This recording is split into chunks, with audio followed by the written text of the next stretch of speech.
Consternación en la ciudadanía y preocupación entre las autoridades, el secuestro de Gloria Lara de Echeverri, antiguamente dirigente del liberalismo y en la actualidad, desde hace 3 años y medio, directora del Departamento Administrativo de Integración de la Comunidad del Ministerio de Gobierno. La señora de Echeverri Correa fue arrebatada por desconocidos en momentos en que se disponía a apearse de su vehículo en el centro de Bogotá. Las autoridades adelantan intensos operativos para dar con el paradero de la dama secuestrada anoche por 3 hombres y una mujer a unas 8 cuadras de su residencia en Bogotá. Los secuestradores, al parecer delincuentes comunes, no han hecho exigencias de ninguna índole, dijo un portavoz oficial. La directora nacional de Acción Comunal, Gloria Lara de Echeverri. La señora Lara de Echeverri se dirigía a su residencia luego de atender hasta las 8:30 de la noche en su despacho del Ministerio de Gobierno. Cerca a las 9, cuando transitaba por este sector del barrio Teusaquillo, un campero Toyota blanco carpado, del cual emergieron 3 hombres y una mujer, le cerraron el paso a su automóvil Dodge Dart, en el cual solo la acompañaba su conductor José Querubín Sánchez. Los pistoleros rompieron un vidrio del automóvil y la obligaron a abordar el campero. Una noche antes de su secuestro, doña Gloria denunció a través de Cinevisión la invasión campesina de tierras de los indígenas. La DGIEC, a través de la División de Asuntos Indígenas y de la oficina en el Cauca, está poniendo los denuncios correspondientes y tiene a algún personal de abogados para que investiguen cómo es que se han venido promoviendo estas invasiones, ya que en última siempre el perjudicado es el indígena. Esa mala hora en que la secuestraron y que toda la acción comunal debemos de unirnos para que estas cosas no sucedan en Colombia. Una de nuestras grandes líderes fue secuestrada sin tener por qué, siendo que la acción comunal es totalmente apolítica. Estaremos entregando este homenaje a esa maravillosa mujer que se llama Gloria Lara de Echeverri. Presente, presente, presente. Presente aquí y donde quiera que haya alma comunal.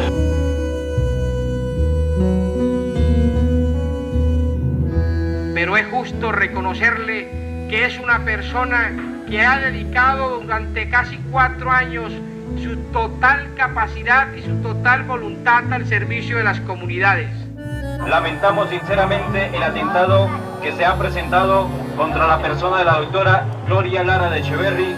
Hacemos público un llamado a los secuestradores que devuelvan a su hogar sana y salva a nuestra directora. La señora Gloria Lara de Echeverri, por el momento víctima de villano secuestro. Esté donde esté, está presente con nosotros, porque esta es su idea. ¡Presente! ¡Presente!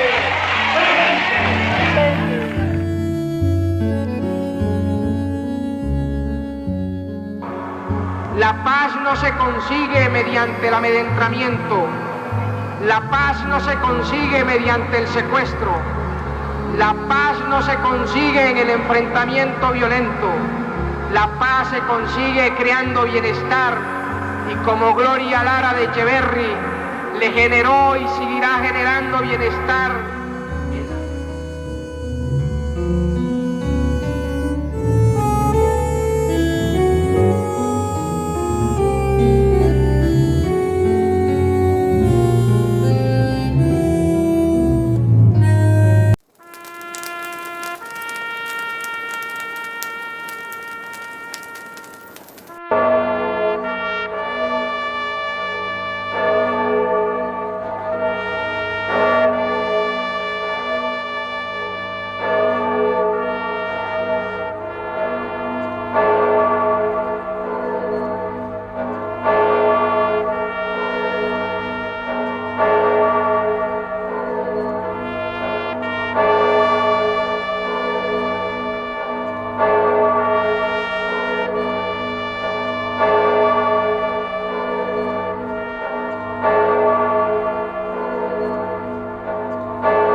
buenas noches. Uno de los crímenes más aterradores de la historia de Colombia fue el secuestro, la tortura y el asesinato de la señora Gloria Lara de Echeverri en noviembre de 1982. El crimen es inolvidable no solo por las circunstancias en las que sucedió, sino porque fue de los primeros secuestros que hubo en Colombia. Hablamos con su hija y nos contó detalles sorprendentes de su investigación. En este caso se demostró que la justicia fue inoperante y a pesar de una condena del Tribunal Nacional, el proceso prescribió estando en la Corte Suprema de Justicia. Pero sin duda lo más sorprendente es el paradero de los asesinos. Ellos obtuvieron protección humanitaria internacional. Ellos en este momento se encuentran como refugiados políticos en diversos países europeos. Hubo varias organizaciones que los ayudaron a conseguir ese estatus de refugiados políticos, como la ACNUR, que es el Programa de las Naciones Unidas para Refugiados, cuando ni siquiera eran elegibles para ese programa por tener un proceso penal pendiente en Colombia. Le preguntamos también a Luz María Echeverri cuál fue el origen de los secuestradores. Son cerca de 16 personas, entre ellos en ese momento había un profesor universitario, había una diputada a la Asamblea de Cundinamarca, un representante a la Cámara y varios estudiantes de diferentes universidades. Después de esta tragedia, para su familia y para el cuerpo, el alma y la vida de Gloria Lara, empezó otra clase de tragedia para su familia, la tragedia del proceso. A través de este escenario, vamos a descubrir qué fue lo que pasó en el proceso para que estemos hoy aquí, después de 43 años, de nuevo recordando la memoria de Gloria Lara. Luego de estas crueles imágenes, que además fueron impactadas también el caso por la prensa, se da la apertura del proceso. El 27 de junio de 1982, la jueza de la República, Almayeni Gómez, da apertura en el juzgado 39 de instrucción criminal a la investigación por el secuestro de la señora Gloria Lara de Echeverri. El 28 de noviembre, como lo acabamos de ver, la ORP, Organización Revolucionaria del Pueblo, a quienes se les atribuyó a sus miembros el secuestro y el asesinato, matan a Gloria Lara de un disparo en la cabeza en el barrio La Bonanza a la medianoche, dejan su cuerpo y lo envuelven en la bandera de la organización, la ORP. De inmediato empiezan las indagaciones, las investigaciones, y el 6 de diciembre uno de los investigadores, José Vicente González del Comando Antiextorsión y Antisecuestro, hace entrega del primer informe de investigación.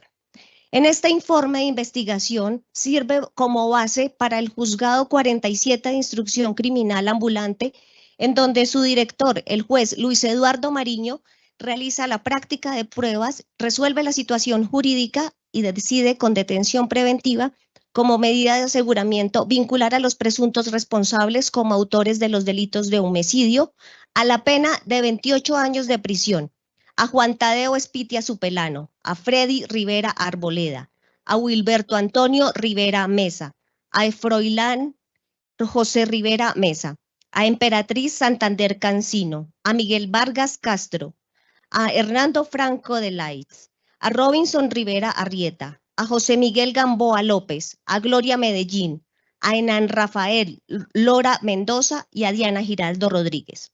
Y como coautores de secuestro extorsivo agravado con pena de 12 años, a Rodrigo Penilla Candela, a Betty Suárez Maecha, a Víctor Rojas Cárdenas, a Graciela Inés Acosta Barrera. De inmediato, la Procuraduría General de la Nación acompaña toda la vigilancia de este procedimiento. Los miembros de la estructura de la Organización Revolucionaria del Pueblo empiezan a rendir sus indagatorias, algunos voluntariamente y otros son aprehendidos por las autoridades. Y uno a uno va siendo vinculado al proceso. Luego, el 4 de enero del año 83, el juez 47, Luis Eduardo Mariño, va a recibir la indagatoria al detective del DAS, sobre a José Vicente González, quien escribió el informe preliminar donde se señalaron como responsables a los miembros de la Organización Revolucionaria del Pueblo como los autores de este vil crimen. El 20 de enero, el procurador delegado para las fuerzas militares, Alfonso Ospina Bonilla, concluye que no existió mérito alguno para adelantar ninguna investigación disciplinaria contra ninguno de los miembros de la BIM, al establecerse que no se infringió el reglamento o el régimen disciplinario de las fuerzas militares por los encargados de aprender o de tomar las declaraciones. El 11 de febrero del año 83, el juez Enrique Alford Córdoba del Juzgado 16 de Orden Público de Bogotá, los apoderados de todos los implicados presentan una recusación en contra del juez 47 y este juez, Enrique Alford Córdoba del Juzgado 16 de Orden Público de Bogotá, acepta la recusación, desprende al juez 47 de la investigación y remite el expediente al Juzgado 60 de Orden Público al juez Armando Rojas Japut.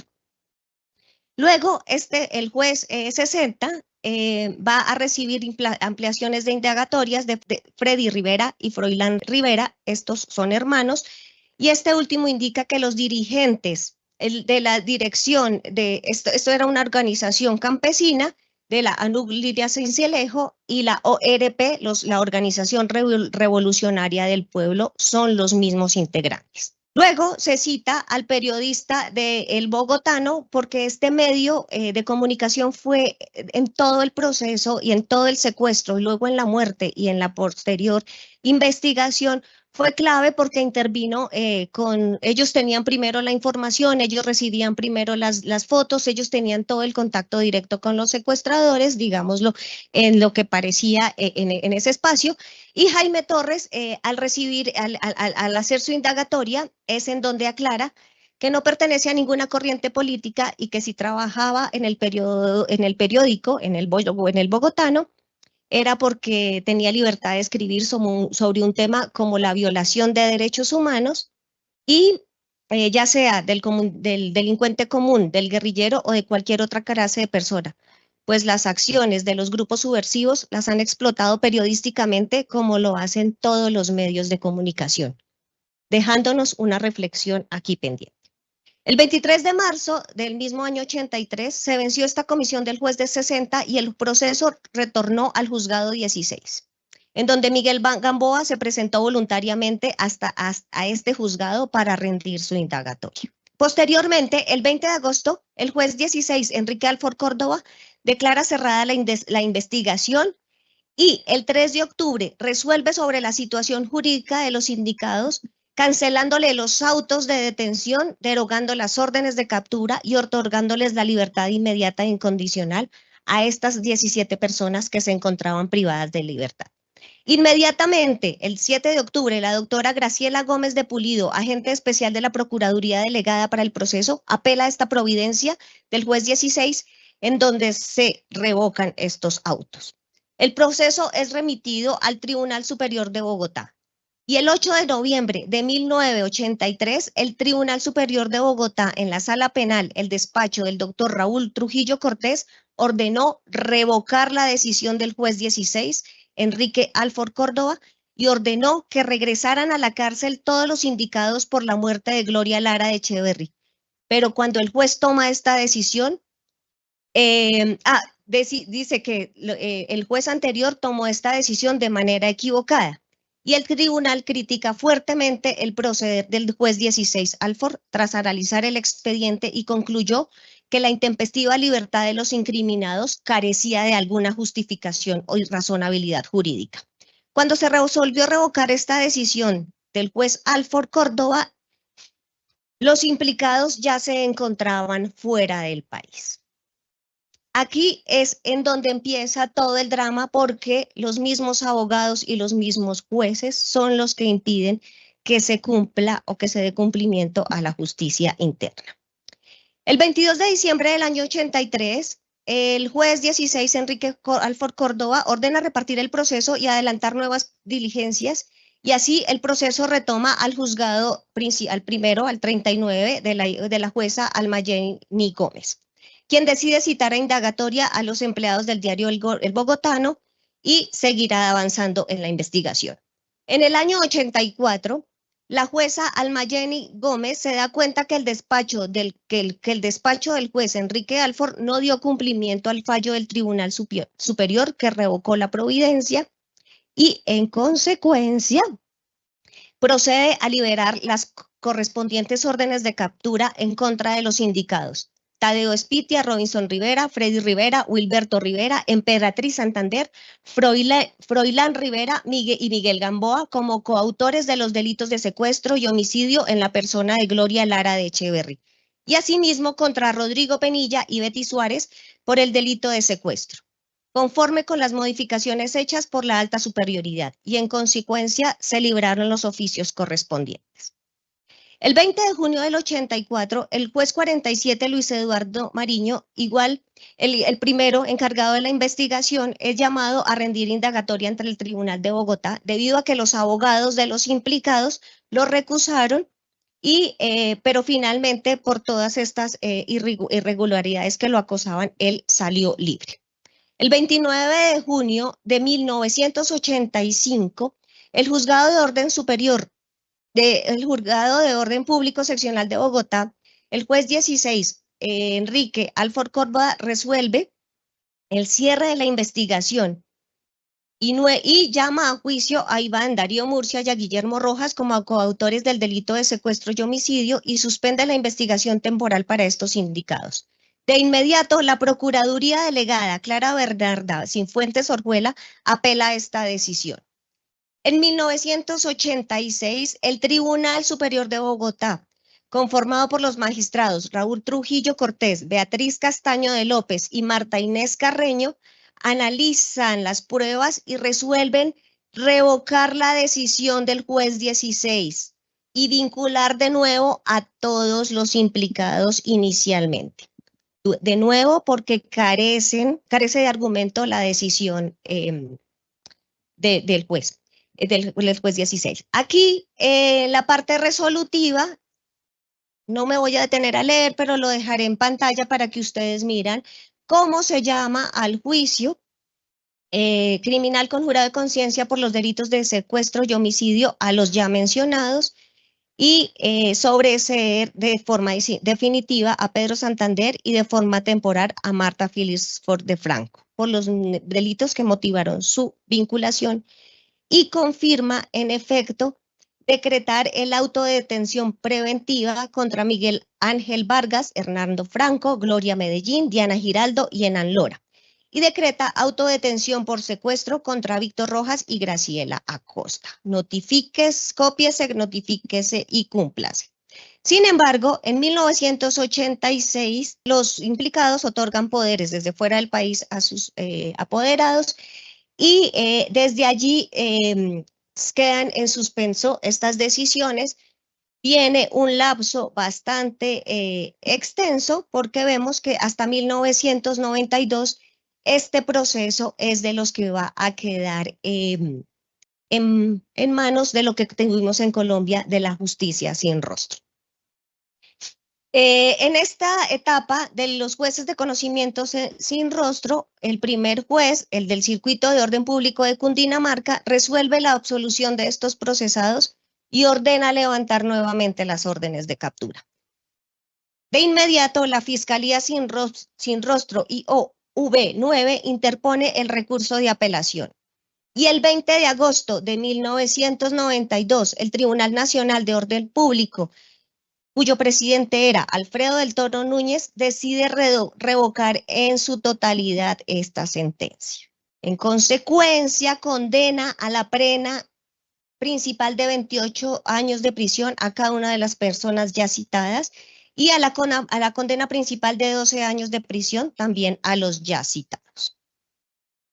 Y aquí se solicita que se promuevan los mecanismos de ley por conducto del juzgador de instancia para obtener la extradición de los condenados en esta sentencia, de quienes se sabe se encuentran residiendo en el exterior, a efecto que purguen en el país la pena impuesta y se libran ante las autoridades competentes las órdenes de captura correspondientes. Ya para 1995, 13 años después del ocurrido el terrible secuestro y asesinato, los apoderados de estos condenados presentan recurso de casación y en término lo presentaron Juan Tadeo Espitia, Diana Giraldo y Gloria Medellín y Víctor Rojas. Y fuera de término estuvo el recurso de Miguel Gamboa y Miguel Ángel Vargas. Los demás no presentaron ninguna clase de recurso. Este proceso fue enviado en 1995, el 22 de febrero, a la Corte Suprema de Justicia, a la Sala Penal. Y allí quedó como responsable el magistrado Carlos Mejía Escobar, luego pasó al magistrado Fernando Arboleda Ripoll, quien se declaró impedido, y luego nombraron como conjuez al doctor Alfonso Gómez Méndez. El 18 de marzo, la Sala Penal de la Corte Suprema remite el proceso a la Procuraduría General de la Nación para que el procurador delegado emitiera su concepto, advirtiéndole que tenía 20 días para responder, en 1995. En 1997, 2 años después, el procurador responde emitiendo un concepto dirigido a la Sala Penal, en donde recomienda que se mantenga la sentencia para el vigente de la se mantenga en vigencia la sentencia del Tribunal Nacional para quienes presentaron el recurso y para quienes lo presentaron de manera extemporánea, no tenerlos en cuenta, y habló sobre estos dos indicados, Betty Suárez, Rodrigo Penilla y Graciela Inés Acosta, en donde se abstiene de pronunciarse porque se consideró en este momento que ya la acción penal para este crimen había prescrito desde el 7 de abril de 1994, es decir, antes que el proceso llegara a la Procuraduría. Este proceso retomó a la Corte Suprema de Justicia, a la Sala de Casación Penal, y fue repartido al magistrado Jorge Aníbal Gómez Gallego, quien reemplazó al anterior magistrado Carlos Mejía Escobar. Y en 1998, la Sala de Casación Penal, encabezada por el magistrado Jorge Aníbal Gómez Gallego, resolvió aplicar las reglas de prescripción en el proceso de secuestro y homicidio de Gloria Lara, implicándose la prescripción de la acción penal y la cesación del procedimiento en favor de los accionantes, ordenando así cancelar las órdenes de captura. De inmediato, el procurador séptimo judicial penal 2 presenta una acción de revisión contra el auto del 18 de febrero de 1998, argumentando que el secuestro y homicidio de la señora Gloria Lara de Echeverry, al tratarse de un crimen de lesa humanidad, es de considerarse imprescriptible. Sin embargo, para el año 2012, la Sala de Casación Penal de la Corte Suprema de Justicia inadmite esta petición de la Procuraduría, negando que este crimen de Gloria Lara de Echeverry sea considerado de lesa humanidad.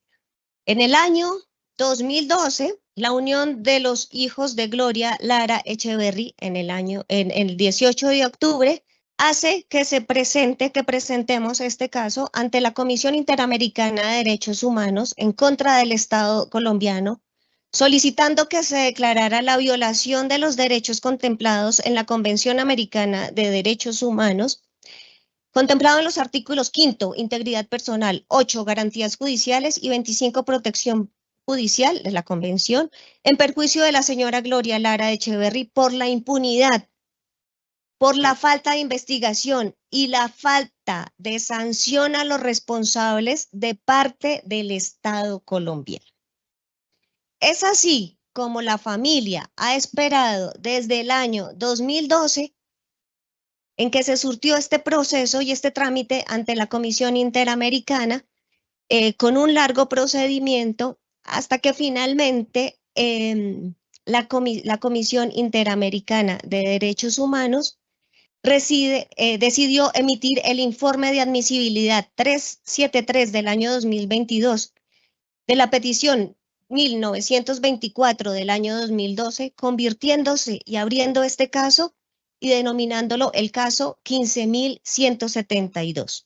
Que fue notificado al Estado el 28 de diciembre del año 2002. Muy buenos días para todos un cordial y especial saludo para Héctor Manuel Echeverry Lara, para Gloria Lucía y Luz María Echeverry Lara, las víctimas en el caso que ocupa la atención de este ciclo de conferencias. Un agradecimiento especial para la Escuela Judicial Rodrigo Lara Bonilla y para la Agencia Nacional de Defensa Jurídica del Estado por la convocatoria a este acto.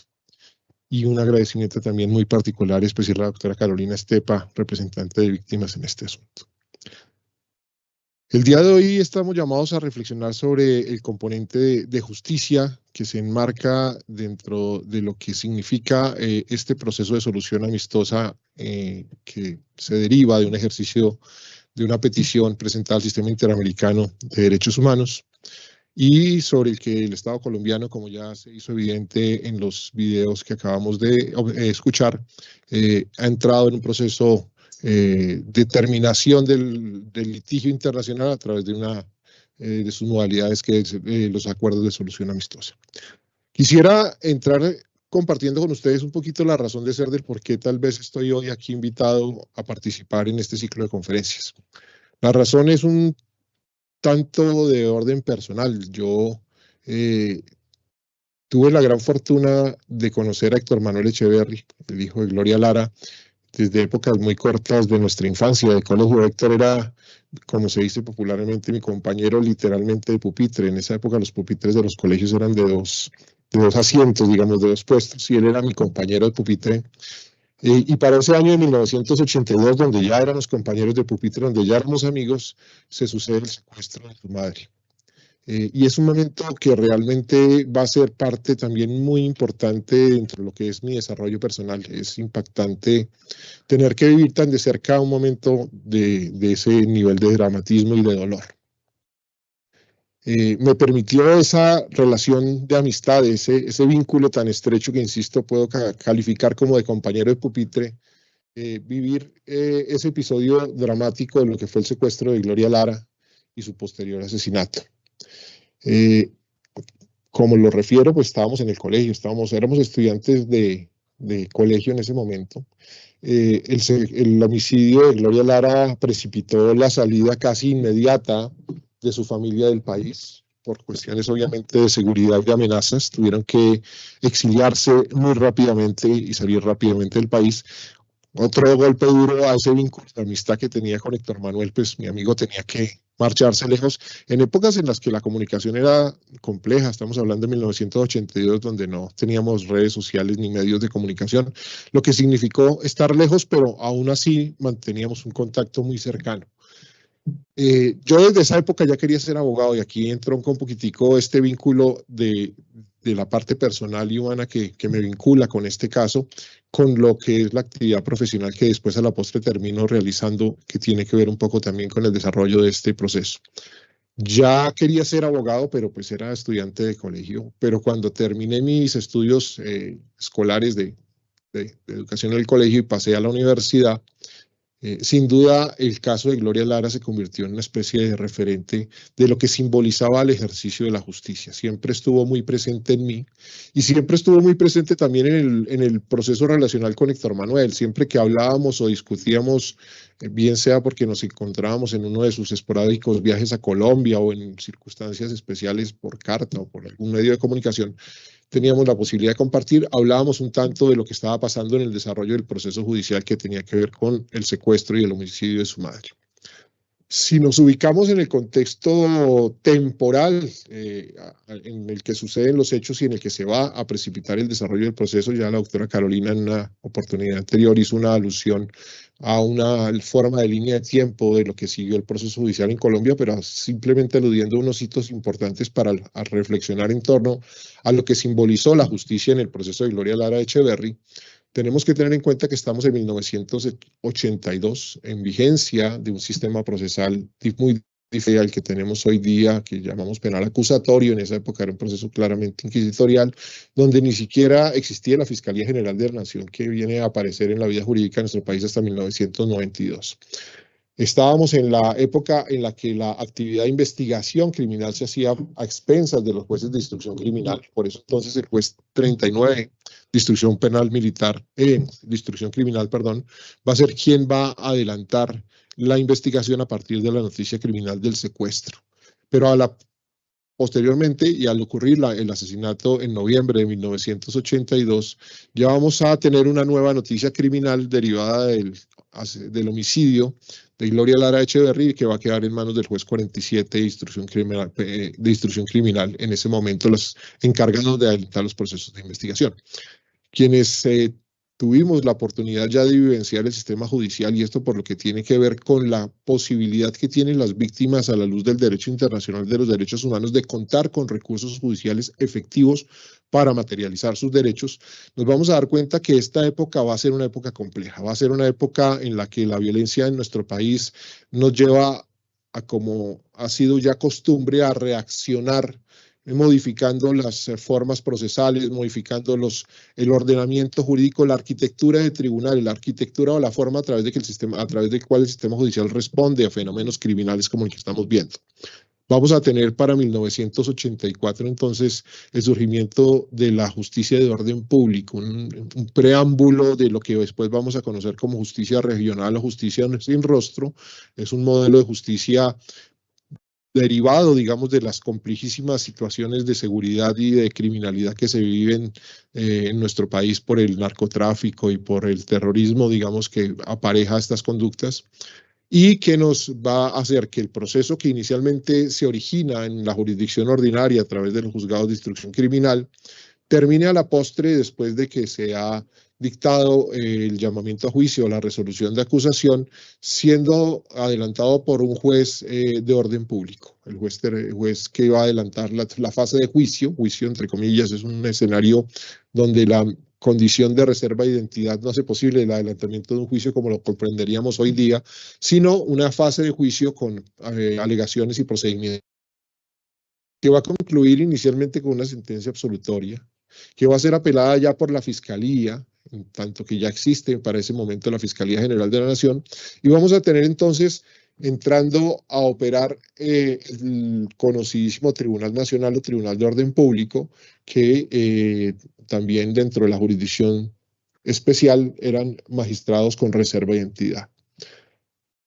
El proceso tarda muchísimo tiempo en adelantar su trámite de segunda instancia de apelación de la sentencia absolutoria y termina a la postre en 1992 con una sentencia condenatoria para las 16 personas que habían, frente a la cual se interpone un recurso extraordinario de casación.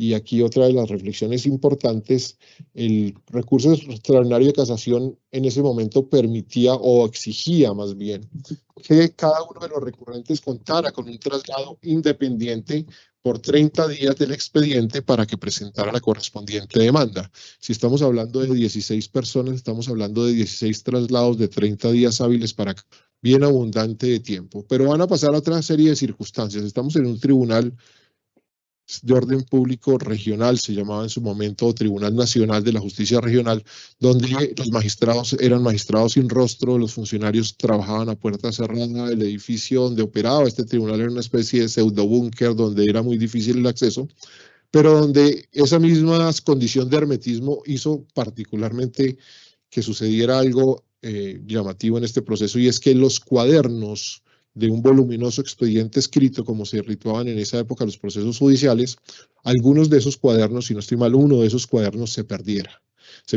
dentro de las instalaciones del tribunal, donde no se accedía fácilmente por público o por personas particulares, y esa tarea de rebuscar y encontrar o reconstruir ese cuaderno del expediente obviamente le sumó a esos largos traslados del recurso extraordinario de casación interpuesto por los condenados un tiempo considerable para que el proceso fuera remitido realmente a la Corte a surtir su traslado como recurso extraordinario de casación. En esa época, el recurso extraordinario de casación tenía otro aditamento, y era que una vez recibido debería correrse el traslado a la Procuraduría General de la Nación para que rindiera concepto obligatorio en cada uno de estos trámites. Estando en trámite el recurso y ya entregado el proceso al procurador judicial que debía rendir el concepto, el proceso prescribe. La prescripción, para quienes rondamos, digamos, este ámbito jurídico, es una medida en sí de garantía para que nadie pueda ser perseguido por la justicia por un tiempo sin límite, por un tiempo indeterminado, sino que delimita, en modo de garantía individual, las posibilidades que tiene el Estado para judicializar y llevar adelante un proceso en relación con una persona. Son términos realmente extensos, son términos realmente importantes, lo que hace de suyo necesario reflexionar sobre qué pasó aquí, porque si observamos hoy día, como se reflexiona a partir incluso del video del relator para Colombia de la Comisión Interamericana de Derechos Humanos, estamos a puertas de cumplir 43 años de ocurridos los hechos. Son 43 años de impunidad. Son 43 años de impunidad que esencialmente se construye a partir del fenómeno prescriptivo de la acción penal.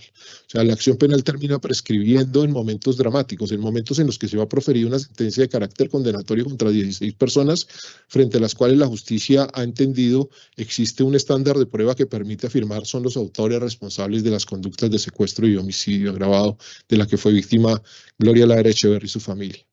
Sin embargo, este fenómeno prescriptivo sin duda va a ser el motivo fundamental para entender que la posibilidad de acceder a la justicia por parte de las víctimas se ha visto negada, que es un ejercicio incluso revictimizante. No solamente es victimizante el proceso del secuestro, el proceso del homicidio, sino el trámite judicial al que se vieron sometidos las víctimas en este asunto. Estamos hablando de una decisión de 1998. La que decreta la prescripción en la Corte Suprema de Justicia. Estamos hablando ya de un tiempo altamente considerable, digamos, desde la época en que habían sucedido los hechos. Esto en punto a reflexionar sobre el compromiso que tiene el Estado colombiano y los estados que son parte dentro del sistema de la Comisión Interamericana de Derechos Humanos, del sistema convencional de la Convención Americana de Derechos Humanos, de la obligación que tienen los estados partes de proteger y de garantizar los derechos consagrados en la Convención, pero particularmente que atañe de manera tan sensible a las víctimas como es la de contar con un recurso judicial efectivo para que sus derechos se puedan ver materializados. En este caso en concreto, lo que se hace altamente evidente es que el Estado no tuvo posibilidad de cumplir con ese postulado que desde el punto de vista del derecho internacional de los derechos humanos está obligado a garantizar a los ciudadanos. Se suceden cosas importantes que vale la pena resaltar, digamos, son ejercicios en los que uno sin duda puede entender que es triste que de algo tan lamentable y tan dramático como no haber tenido justicia en este caso, digo justicia específicamente para las víctimas en punto de saber quiénes fueron desde el punto de vista judicial declarados responsables de esta oprobiosa conducta, pero de los que en última se intenta aprender, y en esto habría que reconocerlo, la misma Corte Suprema de Justicia, una vez ocurre el fenómeno prescriptivo de la acción penal en el proceso de Gloria Lara Echeverry, presenta una iniciativa de reforma judicial.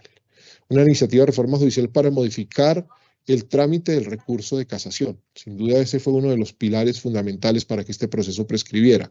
Si 16 personas condenadas tienen individualmente un traslado de 30 días hábiles para poder recurrir la sentencia de segunda instancia y para que la Corte llegue a conocer de su recurso deben surtirse estos traslados, pues no solamente en el caso de Gloria Lara, como se va a hacer evidente históricamente en nuestro país, sino en muchos otros casos los procesos van a prescribir en esa época en el recurso extraordinario de casación.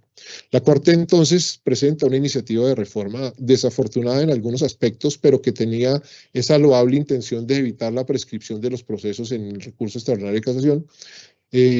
Alguna de ellas llega a convertirse en ley y muy próximo a ello va a haber una reforma procesal. Estamos hablando de la ley 552 del año 2000. Vamos a tener la ley 600 del año 2000, que es el nuevo Código Procesal Penal, que recoge buena parte de estas iniciativas legislativas que ya estaban consagradas, pero sobre las que la Corte Constitucional después se pronuncia y de alguna forma rompe esa finalidad de acortar el trámite del recurso extraordinario de casación y de modificar su naturaleza. Obviamente, decisión que compartimos, la de la Corte Constitucional, de manera muy clara y precisa, porque entendemos hace parte del reconocimiento de lo que era la figura del recurso extraordinario de casación, pero que vuelve y nos deja bajo la incertidumbre de lo que puede estar pasando. Afortunadamente, lo digo ya para la realidad judicial actual de nuestro país, el fenómeno prescriptivo tiene unos matices diferentes. Ahora en el nuevo procedimiento penal hay hitos procesales en los cuales ese fenómeno prescriptivo de la acción se suspende e inicia nuevamente, y uno de esos es cuando, por ejemplo, se profiere la sentencia de segunda instancia. Esto es, cuando vamos en casación, el proceso ya no va a prescribir fácilmente en casación, se mantiene la garantía del recurso extraordinario, pero no a costa de la prescripción de la acción, que era lo que estaba sucediendo en el sistema anterior. Parte de esa dinámica traumática para las víctimas en este proceso tiene que ver entonces con que una vez declarada la prescripción empieza uno a cuestionarse, ¿y ahora qué? De ahí surgen una serie de ideas, esa amistad y ese vínculo familiar con los hijos de Gloria Lara y particularmente con Héctor Manuel, nos lleva a reflexionar sobre muchas cosas. En principio, incluso la idea del libro de Luz María sale de este fenómeno, la prescripción de la acción penal, y también sale la iniciativa de acudir al sistema interamericano de protección.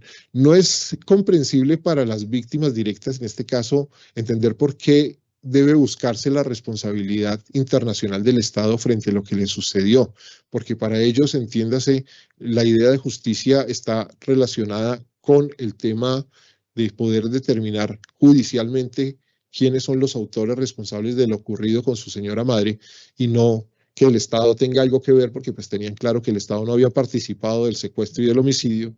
Fue difícil hacer comprensible esta idea de lo que significa la obligación que tienen los estados de garantizar estos recursos judiciales, pero se llega a tener conciencia y se acude ante el sistema interamericano.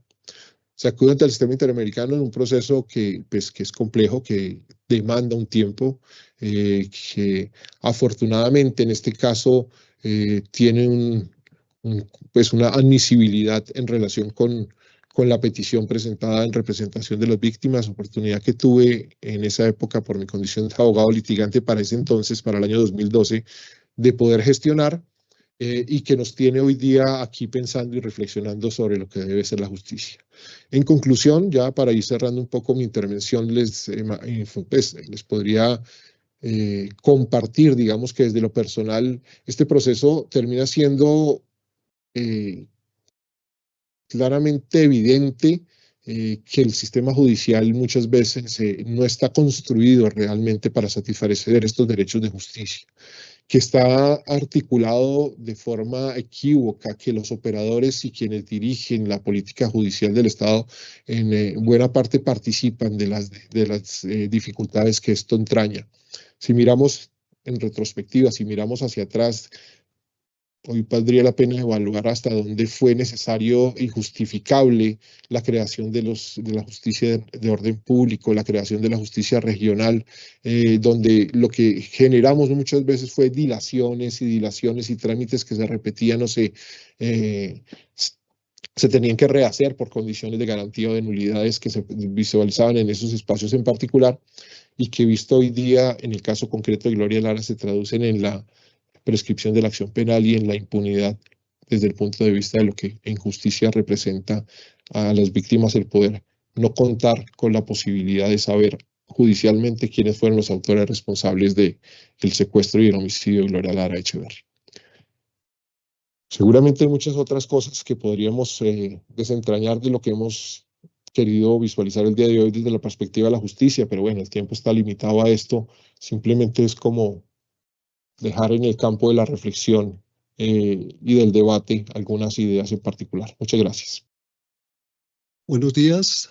Un especial agradecimiento a la Escuela Judicial Rodrigo Lara Bonilla por permitirnos este espacio en este ciclo de conferencias sobre el caso de Gloria Lara. Un especial agradecimiento igualmente a la Universidad UNAD, Universidad Nacional Abierta y a Distancia, por vincularse a esta iniciativa. De verdad, como familia les estamos muy agradecidos y creemos que vale la pena reflexionar sobre la justicia en nuestro país como ha venido siendo, y muy particularmente a mi amigo, compañero pupitre, Fernando. Conocemos siempre hemos sido muy cercanos, buenos amigos. por acompañarme en esta travesía tan dolorosa, difícil, pero que sin él hubiese sido casi que imposible lograr lo que hemos llegado a lograr 43 años después. A la doctora Carolina. Y un poco de la espera, la reflexión es, cuando uno se propone algo, no hay que darse por vencido así pasen 40 años para poder contarlo. Pero les voy a hacer una reflexión más amplia en este ciclo de justicia. Mi madre fue una líder que enseñó con su ejemplo. Su compromiso con la comunidad era genuino y su deseo de servir era admirable. En casa aprendimos la importancia de la justicia social, un elemento fundamental en una sociedad como la nuestra. Para ella, la justicia constituía un medio que promovía la equidad y el desarrollo de la comunidad. Allí donde hay unos esfuerzos colectivos para manejar las cosas, cada cual dando su aporte. Se ve realmente lo que es una comunidad. Esto fue lo que nos inculcó. Resulta paradójico que no se haya hecho justicia con una mujer que abogaba por ella. No hubo justicia con su caso, ni con su memoria, ni con nosotros, sus hijos. Se dice popularmente que la justicia cojea pero llega. En este caso, nunca llegó. La justicia, como vemos, no siempre se cristaliza. No es un hecho. Ahora, no por eso deja de ser un derecho. Ustedes, señores abogados, tienen una gran responsabilidad. Una que requiere de mística, ecuanimidad y sabiduría para proteger a las víctimas. Parece un cometido sencillo, una obviedad, pero créanme, los criminales se camuflan en un sistema débil y permeable para seguir perpetrando sus fechorías sin castigo alguno. Teníamos la esperanza de que se hiciera justicia. Por el contrario, esta nos fue arrebatada por una cantidad de actores que alimentaron esta tragedia, sin estar a la altura de su dignidad y de su responsabilidad. Lastimosamente, mi sentir es que la rama judicial perdió su esencia, su razón de ser, que se convirtió en un conglomerado de apáticos burócratas a los que no les interesan las personas. La indolencia prima sobre la conciencia y la responsabilidad de administrar justicia. Una sociedad como la nuestra requiere que la justicia sea creíble para que se respete, para que sea respetada, acatada y aceptada. Algo que no pasará mientras las víctimas no sintamos el respaldo del aparato judicial. La justicia deshumanizada nos ha llevado a donde estamos desde hace más de 4 décadas. Los procesos se convierten en frívolas estadísticas y los expedientes duermen el sueño de los justos. Vaya ironía. ¿Qué esperábamos de la justicia? Oportunidad, que actuara cuando le correspondía. Prontitud, que fuera ágil, demostrando su interés en repararnos como víctimas. Verdad, poder conocer los hechos. Objetividad, tal vez de lo más difícil en un proceso, pues como humanos tendemos a tener opiniones basadas en nuestros valores. Honestidad, la virtud de obrar con transparencia y rectitud. Garantía, que después de todo es el fin último de la justicia. ¿Qué pasó en realidad? Se los pongo en una palabra: impunidad. Nosotros, sus hijos, fuimos víctimas 3 veces. Primero, con su secuestro y asesinato. Luego, con la negligencia del Estado en la administración de justicia. Y finalmente, con el paradero de los implicados. La noche de junio en que secuestraron a mamá cambió nuestra vida. Nunca la volvimos a ver. Sentí una impotencia infinita. No sabíamos qué hacer, cómo reaccionar ante un acto tan bárbaro. Recuerdo que esperé que volviera a casa, sana y salva, cada día, cada noche. Nunca volvió. Luego vino lo peor, su asesinato. Entramos en un letargo. ¿A quién acudir? Nos preguntábamos. Las autoridades más perdidas que nosotros no nos daban respuesta. Poco a poco la esperanza se desvanecía y un día, como el proceso se archiva, desapareció. El Estado fue inoperante, lleno de trabas y obstáculos. Hubo un punto en el que se perdió el expediente. En fin, todo iba encaminado a quedar en la impunidad, pues la salida más fácil es dejar que el proceso prescriba. Y quiero decirles, la impunidad es el fracaso de la justicia, es una revictimización de lo más cruel. Los implicados hoy posan en calidad de víctimas. Pobrecitos, viven en Europa. Incluso han pedido no ser nombrados. Aquí, déjenme decirles, las víctimas somos nosotros, sus hijos. En todo caso, la justicia no es venganza. En esta solo existe el deseo de dañar a otro. E insisto, no queremos revancha, queremos justicia que se resarza el daño ocasionado. ¿Por qué emprendí la búsqueda de la justicia para el caso de mi madre? Para que su muerte no quede impune, para sanar al fin, para aquietar el tormento en mi alma y tener paz. Paz es lo que yo busco. No soy abogado, pero me paro aquí frente a ustedes con el fin de dar testimonio de los estragos de la injusticia. La injusticia y por extensión la rama judicial debe ser competente, capaz, no indiferente, debe ser más humana. Por eso, resistiéndonos a la impunidad, recurrimos a las instancias internacionales.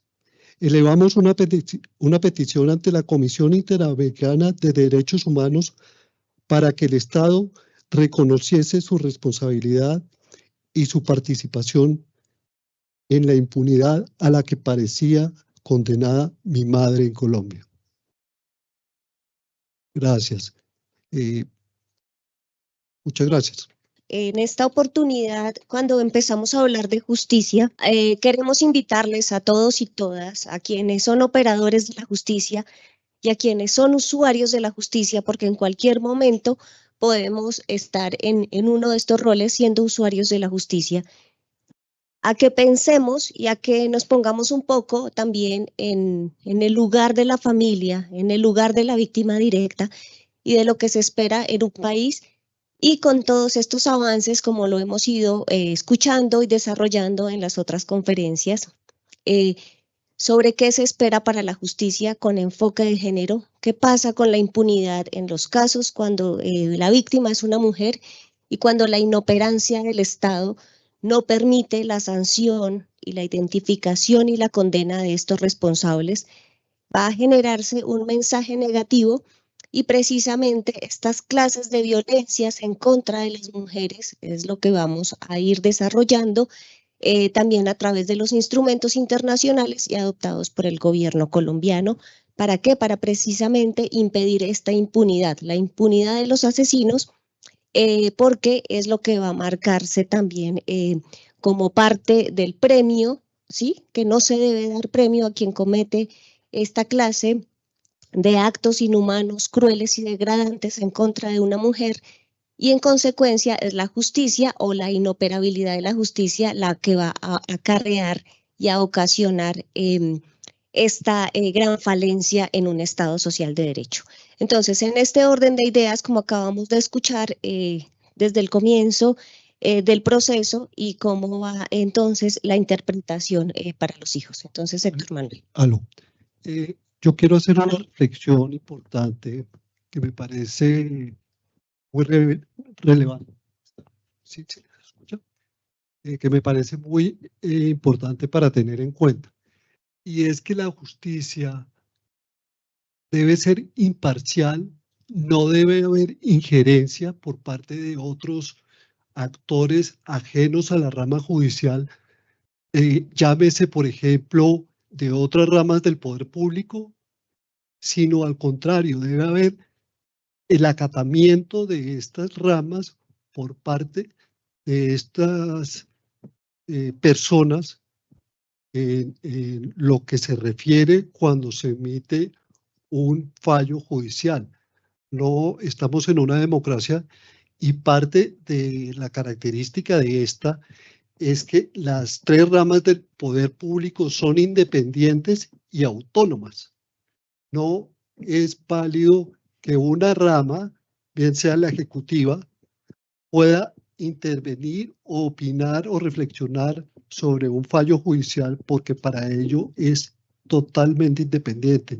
Y en este caso hubo injerencia de políticos, personas influyentes que intervinieron y de pronto ocasionaron demoras, malos entendidos, desinformación, desconocimiento en el caso. Y esto se presenta hasta el día de hoy. O sea, eso no es nada nuevo, sino que ha sido una constante, pero me parece que hay que reflexionar en eso y las personas de la rama deben ser muy conscientes de su responsabilidad que tienen y que sus fallos deben ser acatados por todos los colombianos, no solo promulgados, sino acatados, porque para ello están ejerciendo esta labor. Bueno, yo en la misma línea quisiera como tomar un poco del planteamiento de Carolina y de Héctor Manuel. Y yo lo haría a partir de una reflexión un poco histórica, y es que, ¿qué significa esto de que los ciudadanos aspiramos dentro del Estado a tener un servicio de administración de justicia o tener la justicia?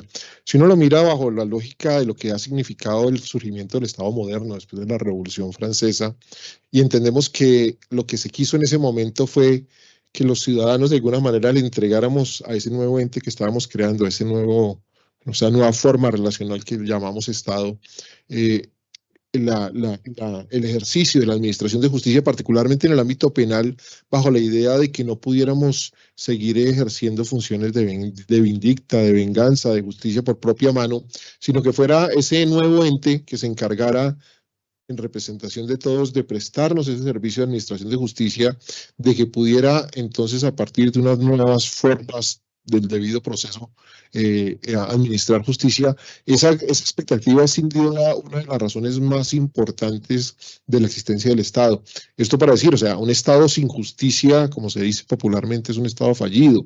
Y cuando decimos un Estado sin justicia no quiere decir que no es un Estado que no tenga una rama judicial, que no tenga unos órganos judiciales. No estamos hablando de la materialización de esa aspiración. Esto es de lo que buscan los ciudadanos en el fondo, y es que el sistema judicial de alguna manera solucione los conflictos que se derivan de conductas, por ejemplo, que revisten característica de delito, o de otro tipo de conductas que también en el ámbito del derecho privado puedan tener que pasar por el tamiz del sistema judicial. Lo que uno termina viendo con altísima preocupación cuando mira casos como el de Gloria Lara Echeverry es particularmente eso: el Estado no tuvo la más mínima capacidad de resolver ese conflicto que se derivó de esas conductas criminales de secuestro y homicidio. 43 años después, no ha habido justicia, lo decía Héctor Manuel, aquí lo que ha habido es impunidad, y es realmente dramático. No es el único caso, es un caso sin duda emblemático, como lo señalábamos ahora, es un caso que sirvió para presentar proyectos de reforma al sistema judicial, que sirvió para muchas cosas, pero que en últimas, en lo que significaba esa primigenia condición de resolver el conflicto generado por las conductas delictivas, nos quedamos en absolutamente nada. Nos quedamos con unas víctimas en impunidad, con unos perpetradores de graves conductas gozando de la condición de impunidad y con una situación bastante dolorosa, digamos. Desde la perspectiva de lo que plantea Carolina, digamos que en 1982 todavía no estábamos muy familiarizados con la idea de hablar de la perspectiva de género, de la necesidad de buscar, ya por otra de las funciones que hoy día puede reconocerle uno al sistema judicial, no solamente aquel de resolver el conflicto en particular, sino de aquella que tiene que ver algo con lo que se denomina un poco el activismo judicial, y es la forma a través del cual el sistema judicial nos ayuda a que ciertas condiciones de abierta desigualdad y de abierta vulneración de derechos puedan ir llegando a buscar espacios de reivindicación. El tema de género en este caso es particular y llamativo. Insisto, no lo era cuando lo analizábamos al comienzo, no lo era mucho más desde la perspectiva tan cercana que tenía yo con el tema de las víctimas, por la amistad, por ese vínculo tan estrecho que tengo con la familia de Gloria Lara. Lo es más hoy día, incluso hago una reflexión de conciencia, y es que a partir del acto de pedido de perdón, de reconocimiento y pedido de perdón por parte del Estado colombiano, salió a relucir de las palabras del ministro de Justicia una faceta de Gloria Lara que es realmente llamativa. O sea, Gloria Lara fue una mujer extraordinaria en una época donde esas condiciones realmente no eran parte de lo común, donde era un verdadero símbolo de lo que significaba esa idea de la lucha de las mujeres por el reconocimiento, digamos. De ahí que surge a partir de ese momento para mí también esa gran inquietud de lo que simboliza lo que sucedió con Gloria Lara desde el punto de vista de las mujeres. O sea, incluso lo reflexionamos alguna vez con Héctor Manuel también. A partir de ahí puede pensar uno también, ¿por qué fue Gloria Lara la seleccionada para semejante acto atroz? O sea, ¿por qué no fue otra persona? Porque podía haber sido eventualmente un hombre que en ese momento histórico simbolizaba otro tipo de ejercicios de poder, pero era una forma también de castigar a esa mujer que teniendo las posibilidades en sus manos las utilizó de manera muy contundente, muy fuerte para trabajar por las comunidades. Una persona, lo reflexionó Héctor en uno de estos ciclos de conferencia, que incluso tuvo la posibilidad por su cercanía con el gobierno de haber sido ministra o de haber estado en una embajada o en otro cargo de un nivel mucho más alto, prefirió quedarse trabajando con las juntas de acción comunal y con los asuntos indígenas porque era el espacio donde ella sintió que estaba haciendo verdaderamente una labor y donde efectivamente la hizo. Entonces, bueno, desde el punto de vista de justicia hay esas dos facetas, digamos, que a mi parecer tienen una importancia desde el punto de vista de reflexión a partir de lo que sucedió en este caso. Pero a mí me gustaría hacer una pequeña infidencia. Yo conversé con ella muchas veces y como dice Fernando, en esa época no era común que las mamás estuvieran en esas labores. Y me preguntaba, porque teníamos una cercanía especial, ¿qué piensas de que yo haga este trabajo? ¿No te molesta? ¿No te sientes abandonado? Y le dije, no mamá, lo que me siento es orgulloso. Qué bendición haber tenido una mamá como tú. A mí me gusta todo lo que tú haces, toda tu razón de trabajo, te lo apoyo y te lo admiro, porque admiro tu voluntad, tu capacidad de trabajo. Y el hecho de que yo esté aquí en la casa y tú estés trabajando, o nosotros estemos en la casa y tú trabajando y hombro a hombro con la comunidad, es un motivo de orgullo para mí y para nosotros. Yo veo en ti una persona que admiro, que he aprendido mucho y que realmente me siento afortunado de que seas mi mamá. Entonces ya se relajaba y bueno. Y lo que dice Fernando, sí, a ella le gustaba estar trabajando en comunidad. Esa fue la razón de su vida y tristemente, la razón de su muerte. Fue esa. Yo no lo entiendo muy bien. Después de 40 años he entendido que hay personas que viven muy poco pero lo que viven es con tal intensidad y con tal luz que no es necesario que vivan 80 años. Esto no es un consuelo, pero es una reflexión que me ha puesto a pensar desde otra perspectiva su temprana partida, y me da como cierto, digamos, cierto alivio pensarlo de esa manera. Pero la otra reflexión es que en 1982, cuando sucedió esto, fue tan macabro, primero por lo que representaba ella, y segundo porque a las mujeres se les tenía fuera de los actos violentos del Estado. O sea, no se secuestraban mujeres, no estaban tan metidas como botín de guerra. Esta fue la primera vez que a una mujer la metieron y la victimizaron y la torturaron y le hicieron todos los vejámenes posibles, cuando eso no se veía. Entonces ahí marca un antes y un después. Fue la degradación de la violencia en nuestro país, que yo pensaba, ojalá y sea la última, o sea, la primera y última. Y resulta que fue la primera y de ahí siguió la degradación total. Esa es la importancia de recordar este caso y tenerlo en la memoria. Fue el principio, pero jamás fue el final. Fue el principio de la degradación. Esto es una sociedad patética que tiene que reflexionar, porque todos tenemos madres, todos vinimos a este mundo por ellas y hay que respetarlas, y las madres son el eje fundamental no solo de la familia, sino de la sociedad, y se los digo con conocimiento de causa. Mi familia la destrozaron, la volvieron añicos, y eso se refleja hasta hoy en día. Entonces yo pienso que tenemos que respetar a las mujeres. Yo soy feminista en el sentido que viví con una mujer que era admirable, entonces en mi casa pues yo simplemente vi a una pareja que se complementaban bien y que nadie era más que el otro, sino eran totalmente complementarios mis papás, y me sentía muy orgulloso de eso. Me parecía una dupla fenomenal. Corrían juntos, trabajaban juntos, hacían política juntos, todo lo hacían juntos y lo hacían bien. Y nunca hubo por parte de mi papá sentimientos de machista, de nada de eso. Eso no existía en mi casa. A mí me ha costado mucho trabajo entender eso después, porque con una mujer que estaba fuera de eso, o fuera de pronto del tiempo, de la línea de tiempo para la época. Entonces no lo entendí. Hoy en día trato de entenderlo, pero es muy importante reivindicar los derechos de las mujeres, respetar las mujeres, las mamás, y hacer todo por ellas. Lo estoy haciendo por ellas, por mis hermanas y por mí. Yo tengo una familia de mujeres y soy hincha de las mujeres al 100%. Gracias.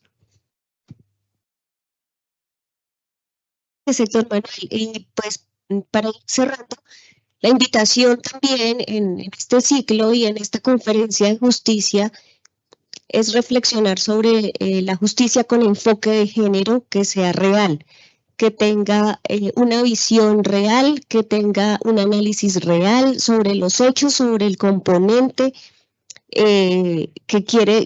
sobre el que versa la violencia, como tú lo acabas de desarrollar, de los tratos inhumanos, crueles y degradantes, y ponernos en la actualidad, actualizarnos para ver cómo ha evolucionado la justicia con enfoque de género, y precisamente para resaltar este compromiso de no repetición de estos actos crueles y para evitar toda la impunidad en contra de los asesinos. Por eso es que las mujeres, a través de la justicia de género, tenemos presente que lo más importante es la justicia, porque cuando se opera bien a través de la justicia, se limita la impunidad, y cuando se limita la impunidad, tal vez se previenen otros actos atroces.